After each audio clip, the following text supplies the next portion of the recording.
Don't talk over the talent. For our dry ingredients, we're gonna combine a half a cup of coconut. We're gonna Combined? combine. Combine? Combine is past tense. We did this, we separated it, we're gonna put it back together. It'll be a great day, no matter what you try. What about committing murder? Don't commit murder. No matter what recipe you try.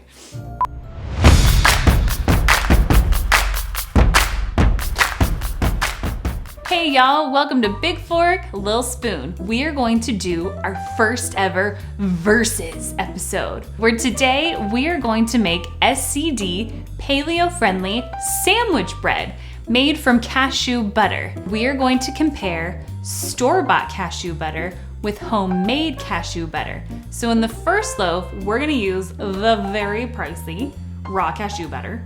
And in the second loaf, we're gonna use our homemade, much cheaper cashew butter. Click here to watch that video, and we're gonna compare them. Which is better, store-bought versus homemade? Let's get started. Okay, so to start this recipe, you need to preheat your oven to 300 degrees, and you're gonna put a shallow dish of water in there. I guess the steam from that helps the bread to be a little bit lighter in color. And we're gonna put a link or the recipe, or both, in the show notes below, so check it out there. I've only made this recipe one time before. It turned out really good, so that's why I wanted to do it on this versus episode, so we'll see how it turns out. Okay, first, 1 cup of cashew butter goes into our mixer. Let's manhandle that. So creamy. So this cashew butter I got at Natural Grocers. You can also get it on Thrive Market, but it can run you close to $16, which is why we wanted to try to make our own homemade cashew butter too, because it is much more cost effective and it takes like most of the jar. So we have our cup of cashew butter going in. Next, we're gonna separate our eggs. 4 eggs. The yolks are going into our mixing bowl and the whites are coming into this clear bowl to beat to a fluffy, firm peak later. So just a little crack. Open this guy carefully. Whoops, the whites go in this bowl. That was almost a big party foul. All right, next is our honey. The recipe calls for a half a tablespoon to 2 tablespoons, depending on how sweet you want your bread to be. If you want more of a sandwich bread, I would err on the side of like a half a tablespoon to a tablespoon.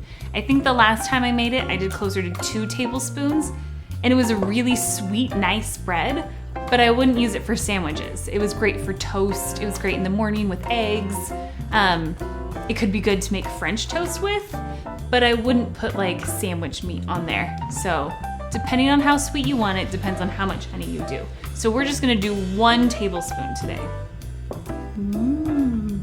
After the honey, we're going to do 2.5 teaspoons of vinegar. I'm using apple cider vinegar without the mother for 2 reasons. 1, it's SCD friendly that way, and 2, it's pregnancy friendly that way. So it's a win-win. And the vinegar and the baking soda later are what's gonna help activate this bread to be like lighter and fluffier and more bread-like. Lastly, for the wet ingredients, we're doing a 1/4 cup of our almond milk. Now, we're gonna mix it in our stand mixer. The recipe says that you can use a hand mixer or a stand mixer, but I don't have a hand mixer, so we're using our beautiful KitchenAid, and we're gonna beat until combined. Don't get that. Be sure it's gentle. It really went over. Oh, geez. So we have all of those ingredients combined. I kind of wanted to see if I can show you a little bit what this looks like. Like I said, it's much more of a batter instead of a dough. So as you can see, it does kind of almost look like a cake batter or like a pancake batter. So we're gonna set that aside for just a minute, and we are going to combine our dry ingredients. So let's get those ready. For our dry ingredients, we're gonna take a 1/4 cup of coconut flour, a teaspoon of baking soda, and it's important to have fresh baking soda because if yours is too old, you might not get as much rise out of your bread as you would like. And a half a teaspoon of salt. All right, give that a little whisk. All right, we'll set that aside. Lastly, we're gonna whip our egg whites to a stiff, firm peak. I don't have two big KitchenAid bowls, so I'm just using this glass bowl with the whip attachment, and I'll hold it here, spin it around until we get the consistency that we want. Don't think this is quite ready yet, but I wanted to show. So this is not quite a firm peak because it is bending over a little bit. We want it to be taller and stiffer, so we're gonna go a little longer. Okay, our egg whites are done, and you can see they are pretty stiff there. They're not falling over, so that's what we want. So, now that we have those, we're gonna set them aside and combine our wet and dry ingredients. Turn it on to low and slowly add the dry in.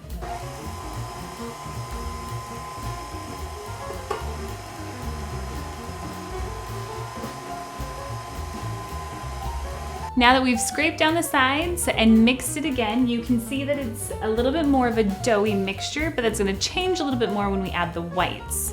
We're gonna add them all at the same time, and the recipe says you don't have to be too gentle with it, you just don't wanna overmix. So there is a fine line. So we'll add all of the whites, and we'll mix again.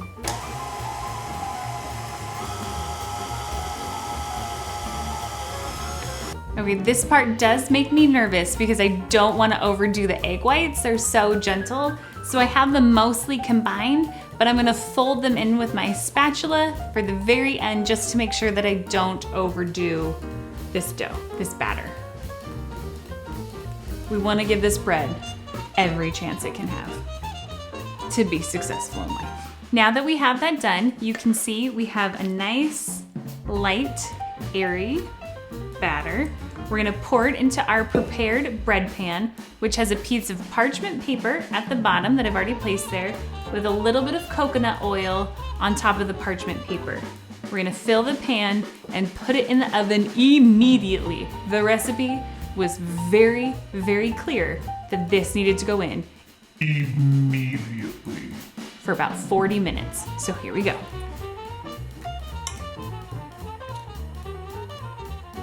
We have our batter in our bread pan. It's been lined with parchment paper and then coated with a little bit of coconut oil.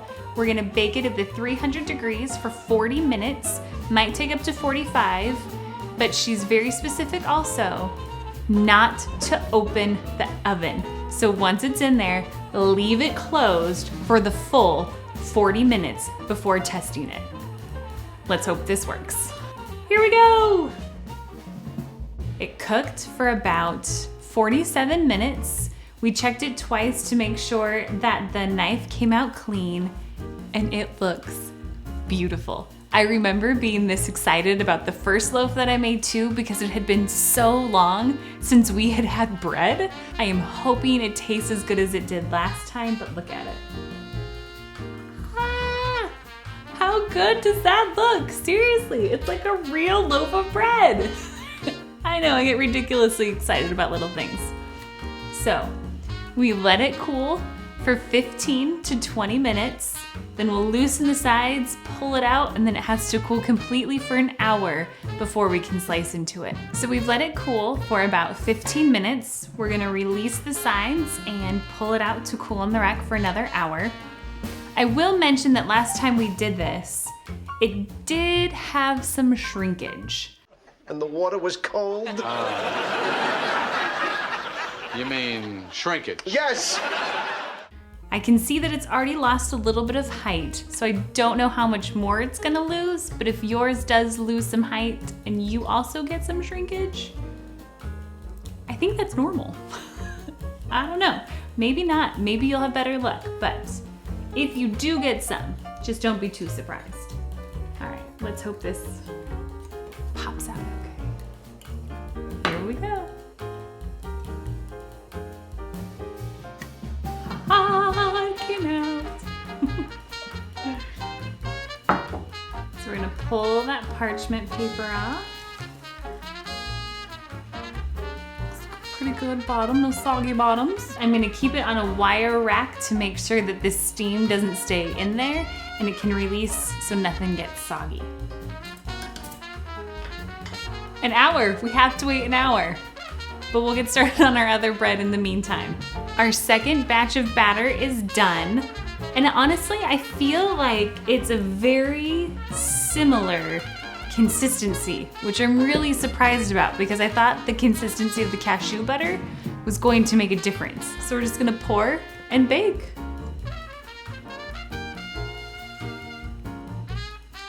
Both loaves are out of the oven and they look great. They almost look identical. We have loaf number 1 here with the store-bought cashew butter and loaf number 2 here with our homemade cashew butter.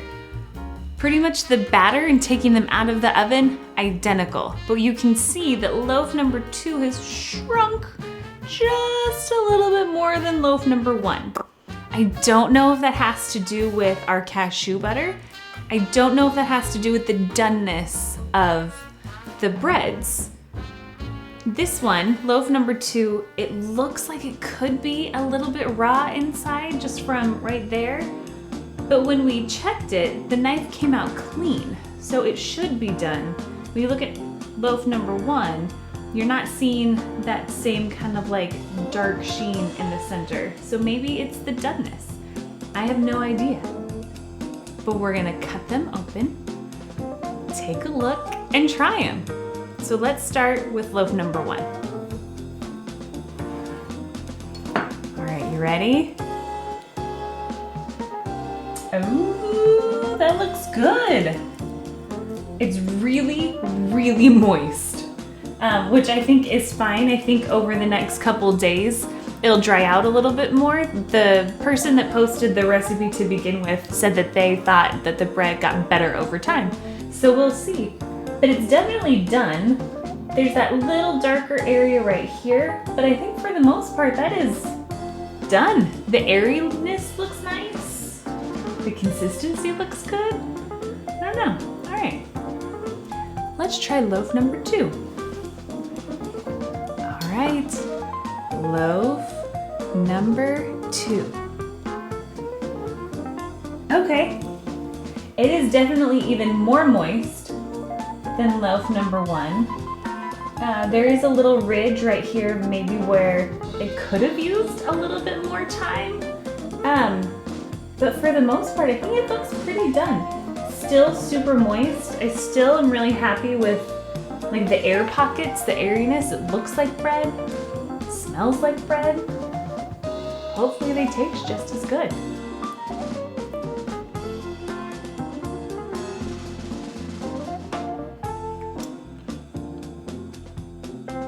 It's so good. It tastes like bread.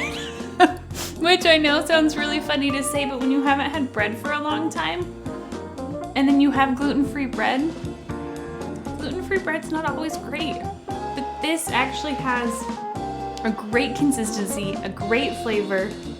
I like that it's not too sweet. You could use this more for sandwiches,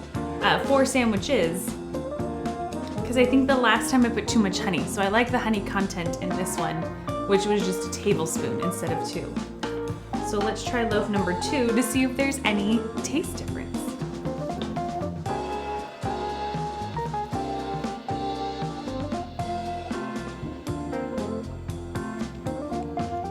There is a bit of a taste difference.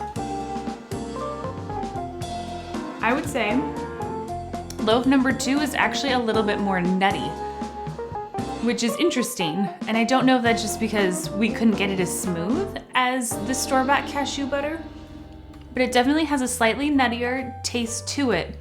But it's not overwhelming and it's not bad. It's not like all-consuming, like it's a nut bread. It's still really good. I think I would use this one more for like toast and breakfast, and I think you could use the other one more for like sandwiches. I'd have to call it a tie. Both breads were very successful. Thank you so much for joining us for our first ever versus episode, store-bought versus homemade cashew butter and cashew bread. Please follow us on Instagram, and if you decide to try this recipe, please tag us. Hashtag Big Fork, Lil Spoon. Like, subscribe, share us with a friend. We would greatly appreciate it. And until next time, don't forget to spay or neuter your pets.